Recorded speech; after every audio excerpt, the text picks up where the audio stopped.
Merci beaucoup. Je vais tenter de donner des réponses à M. Pape Malick Thiam d'abord de Sen TV. Je vous remercie de la question que vous avez posée par rapport à tout ce qui est la thématique. Pourquoi on a parlé de l'eau à Dakar et Dakar dans l'eau? C'est comme s'il y a il y a eau positive et eau négative. Donc ça, c'est une excellente question. Damay wax ne ndox en fait le maire Guèye l'a rappelé, ndox lu am solo la ci dund, mais ndox tam mun na rey. Parce qu'il y a un de nos profs qui nous disait que l'eau est source de vie, mais l'eau également est source de maladie. Donc dina am ay ndox ñi ñëpp ñoo ko soxla, mais am na ndox muy toll dafay lor. Moo tax thématique bi man quand bu ma ko gisee bi ñu ma ko proposé dama ne ah monsieur le maire kan moo ko déy, peut-être c'est vraiment intéressant parce que Dakar a fait face à ces deux problématiques majeures. La première problématique c'est l'accès, comment satisfaire la demande, ça c'est un. La deuxième problématique c'est les questions d'assainissement. Et quand on dit assainissement, c'est parce que il y a la récurrence des inondations et des populations qui souffrent de ces inondations. Nit ñi mbënd mi sonal na leen trop. Donc loolu defe naa ci li gën a tax ñu développer thématique bi te derrière sa réflexion il a même parlé de l'apport de l'eau dans la sécurisation des personnes et ça loolu am na solo. Tey bu nee Dakar amul bouche d'incendie te bu incendie amee mu am ñu loru donc ndox dina dimbali nit, ndox dina sauver nit et ndox dina ko tax mu aussi maintenir ses activités économiques, ndox dina tax aussi nit développer ko. Donc je crois que la thématique elle est très intéressante. Donc loolu côté boobu loolu laa ci amoon. Donc Pape Malick aussi ñëw na ci question solution érosion côtière. Donc érosion côtière il y a phénomène boo xam ne la tey du Sénégal rek la laal mais presque mën naa wax tous les pays côtiers au monde se font face à l'érosion côtière. Mais soo jëlee Sénégal les zones les plus vulnérables tey mooy la Grande Côte mooy côté littoral nord bi wala une partie de la petite côte, mais Sénégal jël na ay jéego yu am solo pour def des ouvrages de protection côtière.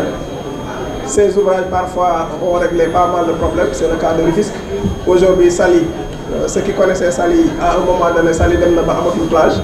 Tey jii on a pu régler le problème pour la question de l'érosion côtière à Saly, mais en fait c'est des investissements parfois très colossaux. Donc c'était un peu ça. Aujourd'hui à Dakar, il y a un programme WACA qui est en train d'être déployé pour protéger les côtes vulnérables de Dakar. Ok.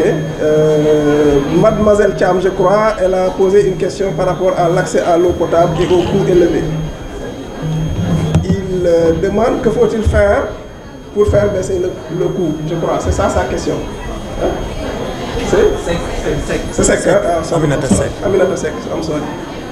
Sa question c'est que faut-il faire pour faire baisser le coût. En fait, vous savez, ça c'est des décisions politiques. Hein. Le coût de l'eau est fixé par décret. On n'a pas le droit d'augmenter ni de baisser le prix. Oui, mais peut-être ça c'est des politiques étatiques parce que dans le domaine de l'eau au Sénégal, qu'est-ce qui se passe? On a confié la gestion de l'eau à une société affermante, mais il y a un contrôle derrière. La SONES, en fait, dañu dënk ndox mi ki nga xam ne tey dañ ko dënk ne ko jaayal ñu suñu ndox jaay. En fait Sen'Eau jaaykatu ndox la loolu mooy liggéeyam mais li nit ñi xamul mooy le patrimoine, ça veut dire lépp li nga xam ne mooy forage wala mooy usine de production, usine buy defar ndox SONES moo ko moom. SONES mooy def investissement yi donc Sen'Eau dañ ko laaj moom mu jaay joxe redevance après moom mu doog a jël bénéfice. Donc loolu état mooy fixer les règles du jeu. Donc peut-être état mun na def effort jàppale population yi nga xam ne dañu nekk en difficulté mu wàññi peut-être le coût, mais comme le mètre cube est fixé on te facture au mètre cube et il y a des règles du jeu à respecter. Je crois que loolu c'est le rôle de l'État. Il y a Cheikh Sadibou qui a posé sur comment financer des projets dans le domaine de l'eau en partenariat peut-être. Bon, en fait, je crois que ce qui est important dans cette question, c'est qu'au-delà de l'accès à l'eau, j'en ai discuté avec le maire tout à l'heure, il y a une chose qu'on dit, l'amélioration du climat des affaires. C'est-à-dire, yombalal ñi nga xam ne dañuy investir Sénégal. accès à l'eau ci la bokk parce que man bu ma bëggee ñëw ba investir Sénégal ma def hôtel par exemple hôtel bi di am coupure ndox man dootuma sawar investir wala ma ñëw ma je trouve un pays non assaini c'est-à-dire le cadre n'est pas favorable pour l'investissement cadre bi permettre ma man ma jël sama xaalis samay milliards ma dugal ko. Donc ça c'est des efforts et des politiques que l'État doit faire, doit mener pour un accès équitable et correct de la ressource en quantité suffisante et en qualité. Parce que l'accès, il ne faut pas juste ñu xalaat ne nañ la jox ndox rek mais ndox mi ñu la war a jox dafa war a respecter yenn charte yi c'est-à-dire ndox mi nga xam ne boo ko naanee mën nga ko jëriñoo saa nga jële ci maladie wala saa nga loru ci loolu moo am solo. Et puis au-delà de ça, l'État a l'obligation d'investir dans l'assainissement. Je donne un exemple très simple. Moi, su ma ñëwoon tey fii ma fekk salle bi tilim je serai en inconfort mais su ma ñëwee fekk salle bi set je suis à l'aise. Donc c'est comme ça l'assainissement. L'assainissement c'est presque une vitrine. Si vous venez dans une ville, pourquoi les villes européennes sont attractives ou bien les villes américaines sont attractives? Parce que tout est assaini, tout est propre.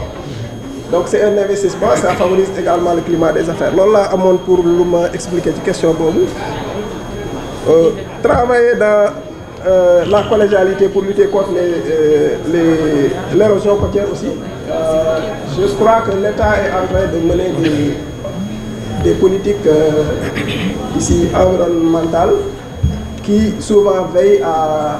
Parce que l'érosion côtière c'est un phénomène très complexe. Hein. Pour protéger, il faut d'abord comprendre les causes de l'érosion pour moom mën a protéger parce que di nga gis ñoo xam ne tey seen érosion côtière c'est lié juste à dunes yi la am na ñoo xam ne érosion côtière bi ay falaises yu màbb la soo jëlee présidence de la République la présidence derrière ici au palais ñoom seen érosion côtière du recul plage de du plage bi mooy reculer de mais falaises yi ñooy màbb donc loolu dafa am technique yoo xam ne pour sàmm falaises yi dafa am technique yoo xam ne c'est des études techniques poussées yoo xam ne moom lañ war a def daaw je crois am na taxi yu nga xam ne taxaw nañ sur place falaise bi màbb dans seen kaw vers Lagon là je sais pas voilà donc du coup c'est des solutions techniques yoo xam ne dañ koy étudier état moo ciy dugal loxoom loolu collectivité attanu donc ça c'est des politiques étatiques et même l'État est appuyé par le Fonds mondial de l'environnement donc parce que on sent que nos pays sont vulnérables par rapport à ce phénomène majeur qui touche tout le monde. Donc les collectivités peuvent accompagner parce que dans le projet WACA par exemple, je donne un exemple, toutes les collectivités locales du territoire Dakar qui sont impactées sont impliquées dans la recherche des solutions. Parce que le projet WACA était accompagné d'un dispositif d'aménagement derrière. On ne protège pas seulement mais on aménage.